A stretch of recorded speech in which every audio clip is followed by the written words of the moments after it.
வணக்கம். இன்னைக்கு டைம் வந்து மே 30 தேர்ஸ்டே. ஆக்சுவலாக ப்ரீமியம்ஸ் ரொம்ப அதிகமாக இருக்குது. ஸோ அதனால் என்ன ஆயிடுச்சுன்னா மார்னிங் வந்து என்னோட ஆர்டர்ஸ் வந்து ரிஜெக்ட் ஆயிடுச்சு. ஸோ அதனால நான் என்ன பண்ணிட்டேன், மேனுவலாக சில ஆர்டர் போட்டேன் பைக் மார்ஜினுக்காக.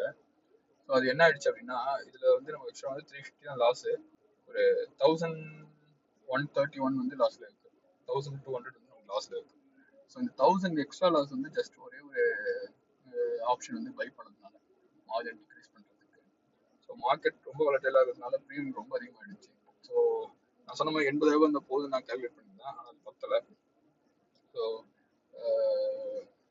நம்ம வேறு ஏதாச்சும் அதுக்கு பிளான் பண்ணோம். பட் இருந்தால் நம்ம இது மேலே அட்ஜஸ்ட்மெண்ட் பண்ணிக்கலாம். ஸோ இந்த மாதம் இப்படி தான் இருக்குது, பார்க்கலாம் தொடர்ந்து.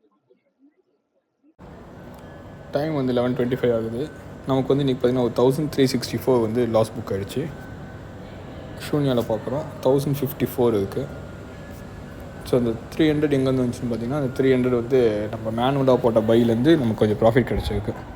ஸோ ஏன்னா மார்க்கெட் ரொம்ப வாலடைலாக இருந்ததுனால நம்ம மேனுவலாக மார்ஜினுக்காக என்ட்ரி போட்டிருந்தோம்.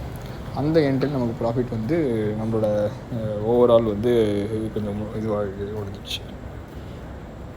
ஓகேவா? ஸோ இன்றைக்கி வந்து நமக்கு 1364 லாஸ் ஸ்ட்ராட்டஜியில். ஸோ இப்போ பார்த்திங்கன்னா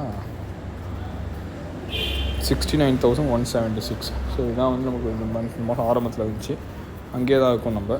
ஸோ ஓவராலாக பார்த்திங்கன்னா ஒரு 2000 ப்ராஃபிட்டில் இருக்கும். அதில் இன்றைக்கி ஒரு 1600 லாஸ் ஆகி நம்ம நெட் வந்து 400 ப்ராஃபிட், அதுவும் ப்ரோக்கரேஜுக்கு போயிடும். ஸோ ஓவராலாக இந்த மாதம் நெட் நம்ம வந்து நோ லாஸ் நோ ப்ராஃபிட் தான் இருக்கும். நாளைக்கு ஒரு நாள் மட்டும் இருக்குது, என்ன ஆகுதுன்றதை பார்க்கலாம். தேங்க்யூ.